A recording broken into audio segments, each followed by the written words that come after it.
Hello everyone, this is Sonu Chaudhary this side. And आज हम लोग बेसिकली अपने जो माइक्रो इकोनॉमिक्स का फर्स्ट चैप्टर है उसका लास्ट पार्ट करने वाले हैं वीडियो का।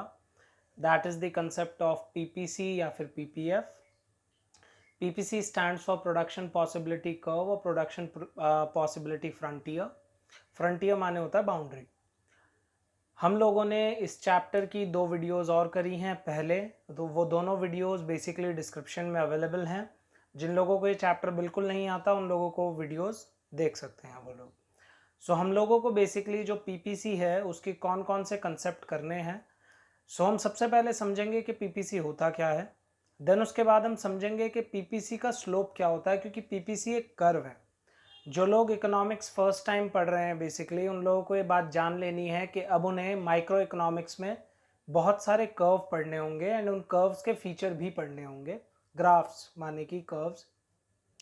हम फीचर्स समझेंगे, देन उसके बाद एक छोटा सा कंसेप्ट आएगा attainable unattainable and then shift and rotation of PPC.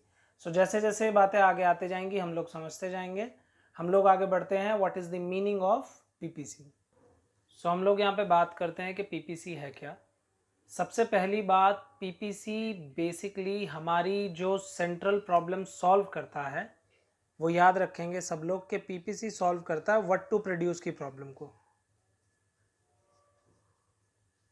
जो हम लोगों ने 3 प्रॉब्लम समझी थी, what to produce, how to produce and for whom to produce, उनमें से बेसिकली जो सबसे पहली प्रॉब्लम है व्हाट टू प्रोड्यूस, उस प्रॉब्लम को सॉल्व करता है पीपीसी।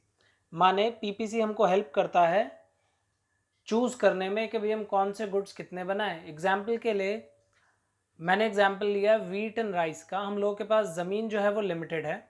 यहाँ पे इसका स्केड्यूल है, ये स्केड्यूल अभी पूरा नहीं है, हमें कंसेप्ट सीखेंगे उसके बाद इस स्केड्यूल को पूरा करेंगे।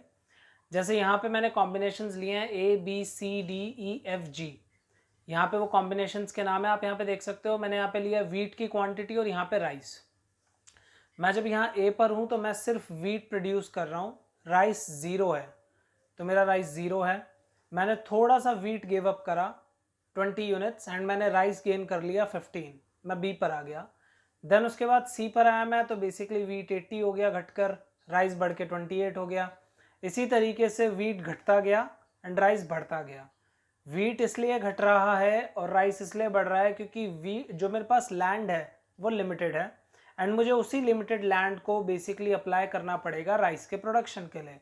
मैं जब तक एक कमोडिटी सैक्रिफाइस नहीं करूंगा दूसरी गेन नहीं कर सकता। ठीक है जी।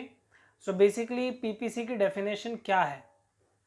PPC shows the graphical representation of all the possible combination of two goods which an economy can produce with given resources and technology। हमें बेसिकली अज्यूम करना होता है पीपीसी के टाइम पे कि हमारे जो रिसोर्सेज हैं बेसिकली वो लिमिटेड हैं, क्योंकि हम अजम्पशंस पे काम करते हैं इकोनॉमिक्स में। अगर चीज़ें लगातार बदलती रहेंगी तो हम कंसेप्ट नहीं समझ सकते। इसी वजह से हम माइक्रो इकोनॉमिक्स में कुछ चीज़ों को अज्यूम कर लेते हैं कि ये फिक्स है। अब बात कर लेते हैं, बेसिकली पीपीसी आपको हमेशा ऐसा ही बनाना है। और एक और बात, इकोनॉमिक्स में जो कर्व्स होते हैं वो फ्री हैंड होते हैं। फ्री हैंड माने आपको वो ग्राफ पे जैसे आप पॉइंट्स लोकेट करते हो उसकी ज़रूरत नहीं है। आप ऐसे ही जो आपकी शीट नॉर्मल मिलेगी उसी पे ड्रॉ करेंगे एंड पेंसिल से कर्व्स ड्रॉ करेंगे। आपको ये पॉइंट्स इस पे लोकेट करने की कोई नीड नहीं है, ये फ्री हैंड कर्व्स होते हैं। सो अब हम बात करते हैं स्केड्यूल की। ये जो स्केड्यूल है हमारा पीपीसी का, ये बातें आप लोगों को समझ आ गई। यहाँ पे एक चीज़ मिसिंग है, मार्जिनल रेट ऑफ ट्रांसफॉर्मेशन या मार्जिनल अपॉर्चुनिटी कॉस्ट। कुछ लोगों की किताब में इसको अलग अलग बोला गया है, लेकिन मोर और लेस ये एक ही बात है। वो कैसे, वो मैं भी बता दूंगा। इसको निकालने का फॉर्मूला होता है, जो चीज़ आपकी वाई एक्सिस पे लिखी गई थी और जो चीज़ एक्स एक्सिस पे थी, जितना चेंज, इसे पढ़ते हैं डेल्टा, ट्राइंगल को delta y upon delta x, it means change in y upon change in x. PPC के केस में बहुत सिंपल है, जो लॉस हुआ है, एग्जाम्पल के लिए यहाँ पे लॉस हुआ है 20 यूनिट्स और गेन हुआ है 15 यूनिट्स, तो यहाँ सबसे पहले का आएगा 20 अपॉन 15। इसको हम बेसिकली अभी समझेंगे, पहले हम अपना कंसेप्ट समझ लेते हैं मार्जिनल अपॉर्चुनिटी कॉस्ट है क्या। सो पहले हम लोग बात कर रहे हैं मार्जिनल अपॉर्चुनिटी कॉस्ट की। मार्जिनल अपॉर्चुनिटी कॉस्ट की डेफिनेशन सिर्फ इतनी सी है, आप लोग एक बात याद रख लें कि माइक्रो इकोनॉमिक्स में या पूरे इकोनॉमिक्स में जब भी आप बात करेंगे मार्जिनल वर्ड की, तो मतलब आप बात कर रहे हैं एडिशनल, ठीक है जी। तो मार्जिनल का जो मतलब आप लोगों को याद रखना है additional, okay, additional for a unit. अब यहाँ पे क्या हो रहा है, हम बेसिकली वीट सैक्रिफाइस कर रहे हैं और राइस गेन कर रहे हैं। मार्जिनल अपॉर्चुनिटी कॉस्ट का सिंपल मतलब होता है कि आपने एक यूनिट राइस की गेन करने के लिए वीट की कितनी यूनिट सैक्रिफाइस कर दी, दैट्स ऑल। क्योंकि अपॉर्चुनिटी कॉस्ट का हमने लास्ट वीडियो में एंड में मतलब समझा था, it means the loss to gain something else. So marginal opportunity cost माने it is the per unit loss to gain per unit of something else. So it refers to the number of units of a commodity sacrificed to gain one additional unit of another commodity. इसको अभी हम numerically भी निकालेंगे पिछले वाले schedule में. Now we'll talk about MRT. Marginal rate of transformation ratio होता है number of units of a commodity sacrificed to the gain an additional unit of another commodity. जिसको गेन करा आपने उसके लिए आपने कितनी सैक्रिफाइस करे, उसके रेशो को MRT बोलते हैं. Technically this and this are one and the same thing, बस लिखने का तरीका अलग होता है. वो जो तरीका है बेसिकली मैं आपको जस्ट स्केड्यूल में समझा रहा हूँ. सो अब यहाँ पे हो क्या रहा है, बहुत सिंपल सी चीज़ है भाई. हमने फॉर्मूला ऊपर लिखा लॉस अपॉन गेन. सो मैं MRT यहाँ पे निकालना चाहता हूँ, ये पहले का नहीं निकलेगा. अब यहाँ पे मैंने लूज करा है 20 यूनिट्स को, बट आई हैव गेन्ड 15. सो अगर मैं इसको 20:15 या फिर 4:3 लिखता हूँ बच्चों, तो यही मेरा MRT है. बट अगर मैं इसको डिवाइड करके लिखता हूँ 1.33, तो ये मेरा मार्जिनल अपॉर्चुनिटी कॉस्ट है. सो अगर मैं इसे रेशो में लिखता हूँ तो ये मेरा MRT है, और अगर मैं इसे डिवाइड कर देता हूँ तो ये मेरा मार्जिनल अपॉर्चुनिटी कॉस्ट है. अगर मैं अगला निकालता हूँ, सो 20 divided by 13, then 20 divided by 11, 20 divided by, ये है मेरा यहाँ पे बेसिकली मेरे से यहाँ पे जगह कम है. सो आप लोगों को ये चीज़ ध्यान रखनी है कि यहाँ पे ये 20 का लॉस था एंड ये 15 का गेन था, तो मैंने यहाँ लिखा. देन 20 का लॉस था और यहाँ पे मेरा 13 का गेन था, तो मैंने यहाँ लिखा है. देन 20 का लॉस था मेरा एंड यहाँ पे मेरा 11 का गेन है, तो मैंने इसे यहाँ लिखा है. अब 20 का बेसिकली फिर से लॉस है मेरा एंड यहाँ पे 10 का गेन है. सो इस तरीके से हम सारे निकाल देंगे. वैल्यूज़ को अगर हम रेशो में छोड़ते हैं तो हमारा MRT होगा वो, और अगर उससे डिवाइड कर देते हैं हम तो MOC आ जाएगा. सो इस बात का ध्यान रखेंगे, ठीक है जी. तो ये हमारा कंसेप्ट था MRT का और इस स्केड्यूल का. अब हम लोग आगे बात करते हैं अपने अगले कंसेप्ट पे. हमारा जो अगला कंसेप्ट है basically that is features of a PPC. PPC के दो फीचर्स होते हैं, पहला डाउनवर्ड या नेगेटिव स्लोप एंड दूसरा concave to the point of origin. PPC या किसी भी कर्व का पूरे इकोनॉमिक्स में डाउनवर्ड होने का रीज़न एक ही होता है कि आप एक कमोडिटी को बढ़ाओगे तो दूसरी घट जाएगी, सिंपल. ऐसे ही यहाँ पर भी जब हम बेसिकली वीट को घटा रहे हैं तो राइस बढ़ जा रहा है. अगर हमें वीट बढ़ाना होगा तो हमें राइस को सैक्रिफाइस करना होगा. सो इस बात का ध्यान रखेंगे. PPC is downward sloping because to produce more of one commodity we have to sacrifice the other one, simple. Secondly, अगर हम बात करें concave to origin, so concave to origin में PPC is concave to the origin due to the increasing marginal opportunity cost. यहाँ पे पीछे जब आप लोग MRT या marginal opportunity cost निकाल रहे थे तो उसकी वैल्यू लगातार इंक्रीज हो रही थी. उस लगातार इंक्रीज होने वाली वैल्यू की वजह से जो मेरा PPC है वो कनकेव होता है. 1 मार्कर में इंपॉर्टेंट है क्वेश्चन, ध्यान रखेंगे इस लाइन का. इसके बाद कभी कभी हम लोगों से पूछ लिया जाता है कि बेसिकली क्या PPC कभी एक स्ट्रेट लाइन हो सकता है. सो इसका आंसर है येस, बट उसके लिए जो मार्जिनल अपॉर्चुनिटी कॉस्ट या मार्जिनल रेट ऑफ ट्रांसफॉर्मेशन है, जो स्लोप है PPC का, उसको कांस्टेंट होना पड़ेगा. इस बात को भी आप लोगों को याद रखना है.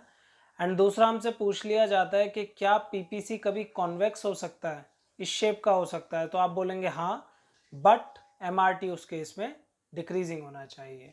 हमारा जो नेक्स्ट कंसेप्ट है that is change in PPC. सो उस पर बढ़ते हैं एंड उसके बाद हमारा ये जो चैप्टर है बेसिकली वो नियर टू एंड होगा, क्योंकि उसके बाद हमें बस एक टॉपिक और समझना है. सो हमारा जो अगला कंसेप्ट है that is change in PPC. And change में दो कंसेप्ट है, rotation of PPC and shift of PPC. पहले हम रोटेशन समझेंगे.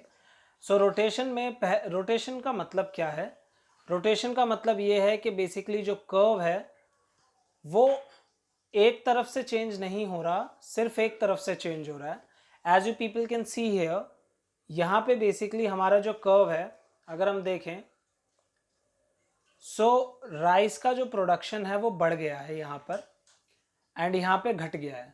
इसके बढ़ने के दो रीज़न हो सकते हैं, या तो हमारी जो टेक्नोलॉजी है राइस प्रोड्यूस करने की वो इम्प्रूव हो गई है, या फिर हमारे सिर्फ राइस के लिए जो रिसोर्सेज हैं वो बढ़ गए हैं। किसी तरह का कोई फर्टिलाइज़र आ गया है या कोई टेक्निक हम पर आ गई है जिससे राइस हम ज़्यादा प्रोड्यूस कर सकते हैं। सिमिलर वे में राइस के केस में ही बेसिकली ये अंदर की तरफ भी जा सकता है अगर हमारी टेक्नोलॉजी किसी तरीके से डिक्रीमेंट हो जाए, कम हो जाए। बहुत बार ऐसा होता है, एग्जाम्पल के लिए मान लीजिए कि कोई पर्टिकुलर मशीन में जो कोई चीज़ या कोई केमिकल यूज़ होता था वो केमिकल ख़त्म हो जाए अर्थ से, या फिर कोई अर्थक्वेक आ जाए या कोई नेचुरल डिजास्टर आ जाए तो टेक्नोलॉजी पीछे चली जाती है। हमारे रिसोर्सेज डिक्रीज भी हो सकते हैं। जैसे एग्जाम्पल के लिए राइस को बहुत ज़्यादा पानी की ज़रूरत होती है, तो अगर इरिगेशन फैसिलिटीज़ नहीं होंगी तो भी राइस का प्रोडक्शन कम हो जाएगा। सेम वे में ये चीज़ वीट के लिए भी हो सकती है। यहाँ पे हमारा जो कर्व है बेसिकली हम देख सकते हैं ऊपर की तरफ बढ़ रहा है और नीचे की तरफ घट रहा है वीट के लिए।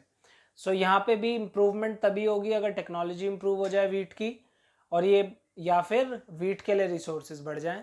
ये नीचे तब आएगा अगर डिक्रीमेंट हो जाए टेक्नोलॉजी में वीट की, या फिर रिसोर्सेज डिक्रीज हो जाएं वीट के लिए। अगला जो हमारा कंसेप्ट है that is shift in PPC. Shift का मतलब होता है कि आपका पूरा का पूरा कर्व या तो राइटवर्ड जा रहा है या फिर लेफ्टवर्ड जा रहा है। यहाँ मैंने लिखा भी है कि जब कर्व इधर आए तो राइटवर्ड शिफ्ट, एंड जब इस तरफ आए तो बेसिकली लेफ्टवर्ड शिफ्ट। ये पूरे इकोनॉमिक्स में आपको देखने को मिलेगा। लेफ्टवर्ड शिफ्ट जो होती है वो बेसिकली तब होती है जब कुछ कर्व के साथ नेगेटिव हो, एंड राइटवर्ड शिफ्ट तब होती है जब कर्व के साथ कुछ अच्छा हो। मेजॉरिटी ऑफ टाइम्स ऐसा है बुक में, कभी कभी इसकी एक्सेप्शन भी है वैसे। सो यहाँ पे हमारा जो कर्व है वो आगे तब बढ़ेगा, बढ़ने पे दोनों के प्रोडक्शन बढ़ गए हैं, आप लोग देख सकते हो। ऐसा कब होगा? जब या तो दोनों के लिए टेक्नोलॉजी इंप्रूव हो जाए या फिर दोनों के लिए रिसोर्सेज बढ़ जाएं, सिंपल सी बात है।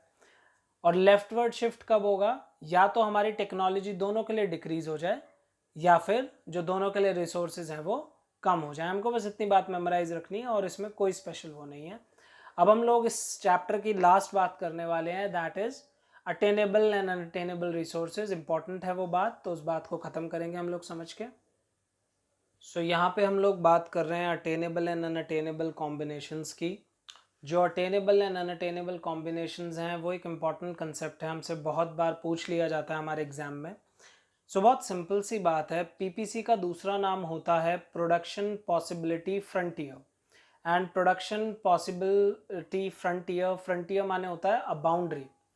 सो पीपीसी तक या पीपीसी के अंदर जो भी पॉइंट्स लाई करते हैं वो अटेनेबल होते हैं, मतलब हम उनको अचीव कर सकते हैं, हम पे उतने रिसोर्सेज हैं। ऑन दी अदर हैंड जो बेसिकली कॉम्बिनेशंस पीपीसी के बाहर होते हैं हम उन्हें अटेन नहीं कर सकते। तो यहाँ पे जो हमारा डी है बेसिकली वो अनअटेनेबल है, एंड बाकी सारे के सारे जो कॉम्बिनेशंस हैं हमारे वो अटेनेबल हैं। लेकिन अब यहाँ पे भी एक छोटा सा पॉइंट है जो यहाँ नहीं लिखा हुआ है, वो है ऑप्टिमम होने का। ऑप्टिमम या फिर जहाँ पे वेस्टेज ना हो। जो पॉइंट्स हमारे पीपीसी पे होते हैं वो ऑप्टिमम यूज करते हैं रिसोर्सेज का। ऑप्टिमम माने होता है अप टू मैक्सिमम, मतलब वहाँ वेस्टेज कम से कम हो रही है। लेकिन जो पॉइंट अंडर होता है वो नॉन ऑप्टिमम होता है, या फिर जिसको दूसरे वर्ड्स में हम बेसिकली बोल सकते हैं कि यहाँ पे हमारे जो रिसोर्सेज हैं वो अंडर यूटिलाइज्ड हैं। तो ये अटेनेबल तो है लेकिन नॉन ऑप्टिमम है, ये अटेनेबल भी हैं और ऑप्टिमम भी हैं। दैट्स वाई हर एक गवर्नमेंट कोशिश करती है कि वो पीपीसी के एग्जैक्ट ऊपर ही ऑपरेट करे, उससे अंदर ऑपरेट ना करें। ठीक है जी। सो यहाँ पे हम लोगों का पीपीसी का जो कंसेप्ट है वो ख़त्म होता है। आप लोगों को कोई भी बेसिकली इसके रिगार्डिंग डाउट हो तो आप हमको GR कॉमर्स पे इंस्टाग्राम पे DM कर सकते हैं। बेसिकली हम लोगों को फॉलो करें, हेल्प करें हम लोगों को सजेशंस देकर कि how we can improvise. Thank you very much and please subscribe to our channel.